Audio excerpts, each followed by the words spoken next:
NASCAR Cup Series qualifying is officially concluded from Watkins Glen, and Ross Chastain has won his first pole of 2024. What's going on, guys? It's Daniel, and welcome back to the video.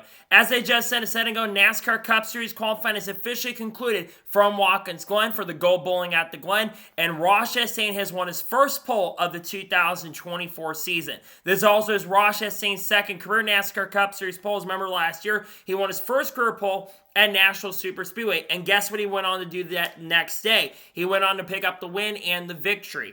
Ross Chastain was really fast in practice. He's been closer to winning races this year, but hasn't been able to get it done, and unfortunately did not make the playoffs this year.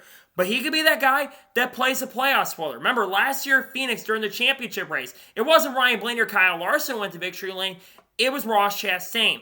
And he was the second fastest car on the 10-lap average, one of the fastest cars on the 15-lap average. We know the Trackhouse cars did come here to test at Watkins Glen back in July, and I think that really played a role in the speed that Trackhouse showed. But this is a big deal for Ross Chastain. First time he's won the pole with the Busch Light colors. Really happy for Ross. Congratulations to him on winning his first pole of the year. He absolutely earned, in my opinion, had a really good car in practice. Congratulations to him on winning his first pole of 2024. He'll be looking, like I said, tomorrow afternoon to get it done. Nonetheless, congratulations to Ross on getting it done.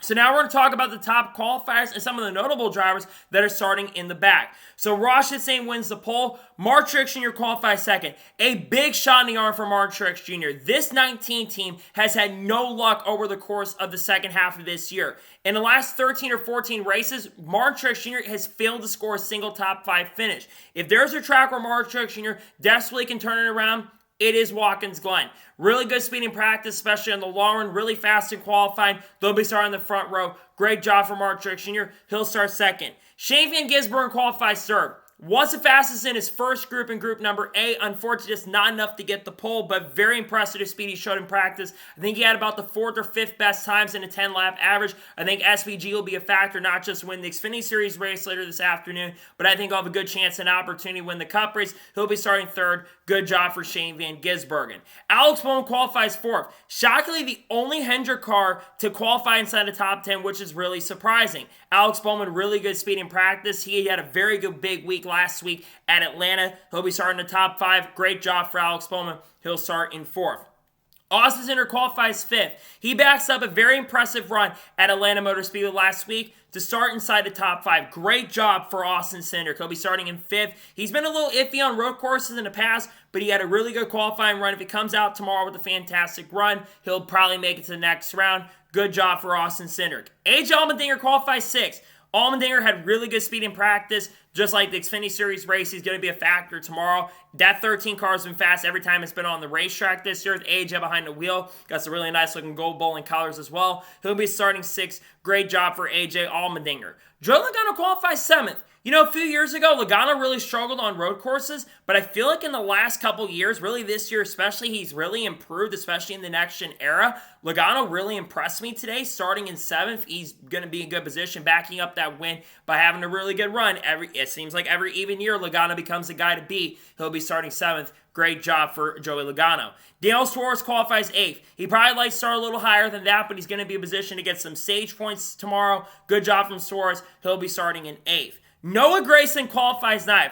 Probably the biggest shock to make it to the final round, in all honesty, because Noah Gragson's been qualifying not that great this year on road courses, and the SHR bunch has struggled this year on the road course tracks. So really good job for Noah Gragson. He'll be starting inside the top 10. The first time the 10, I believe, is qualified inside the top 10 in like 10 years or 5 years, something like that. So really good job for Noah Gragson. And Michael McDowell qualifies 10th. McDowell, I think, is going to be a big factor to win. He was really good on the long run. I think he had the best car in the 15-lap average. So if McDowell can save his stuff, he might be the guy going to victory lane, which would be big considering he won't be back at front row in 2025. So those are the top 10 notable drivers. There's a lot of drivers that did not make the final round. Guys like William Byron, who'll be starting in 11th. I expected Byron to be up there contending for the pole. He'll be starting back in 11th. Chase Briscoe qualified 12th. Thought Briscoe maybe have a shot at the top 10, though he hasn't qualified great at this track. He'll be starting in 12th. Kyle Busch, 13th, had a lot of momentum recently, and he had some good speed in practice, all things considered. I do think Kyle Busch will get up there. He's been really good at Watkins Glen historically, so I expect him to get up there.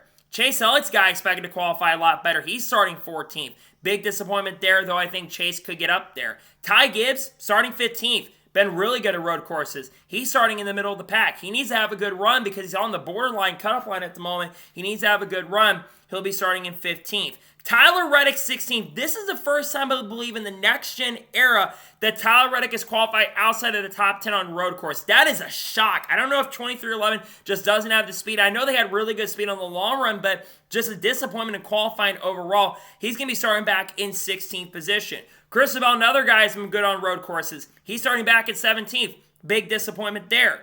Kyle Larson starting mid-pack in 20th. Larson's been pretty good at road course, including winning Sonoma earlier this year. He's going to have a lot of work cut out for him. He'll be starting near the back of the pack. Denny Hamlin has spun out in practice, starting 22nd. Hamlin's another guy that really needs a good run. He's going to have a lot of work to do tomorrow. Brian Blaney starting back in 30th. Not good at all. Brad Keselowski qualified in 28th. Bubba Wallace, big disappointment for him. He qualified 32nd. There's a lot of guys near the back of the pack that are going to have a lot of work cut out for them, and they'll have a lot of work to do to get up front in the race tomorrow afternoon. So what are the big storylines going into tomorrow? Well, obviously, I think this race is going to be very compelling because tire fall-off is going to be majorly key. The Trackhouse cars, they look great. The Call cars, they look fast. Tyler Reddick, despite starting middle of the pack, he looked fast in a long run. Kyle Larson, who's starting mid-pack, he looked pretty good on the long run as well. I do think that some of these guys will be able to move up to the field. I think passing especially will become a little more easier than it was last year, considering the next-gen car did not race very well there in the past. Last year especially was not that great. I think with the tires falling off as much as they've been, because they've been falling off between 2 to 3 seconds, which is really, really huge, because the more tire fall off you can have, the better the racing can be. I think that tire is really going to play a major asset and a major role in making the race more compelling. Will you come down pit road a couple times during the stages? Will you stay out throughout the whole entire stage? Or will you come down pit road, sacrifice your stage wins, but have fresher tires and maybe make your way back up to the front? That'd be very interesting to see how it's going to play out. But I'm excited for the race tomorrow nonetheless. It's going to be very interesting. The tire's going to make it fun, and I'm definitely looking forward to the NASCAR Cup Series race tomorrow afternoon at Watkins Glen. So, that is going to be for today's special breaking news episode on Cup qualifying. I want to thank you guys for watching. Please subscribe to the channel, notifications on, so if I win a video, it does go live on my channel. Follow me on Twitter, Facebook, and Instagram, and support on Patreon as well. Links go below that, and comment your thoughts below on today's episode. What are your thoughts on NASCAR Cup qualifying? Let me know below your thoughts, and congratulations, Ross Chastain, on winning his first pole 2024. Let me know your thoughts in the comments below.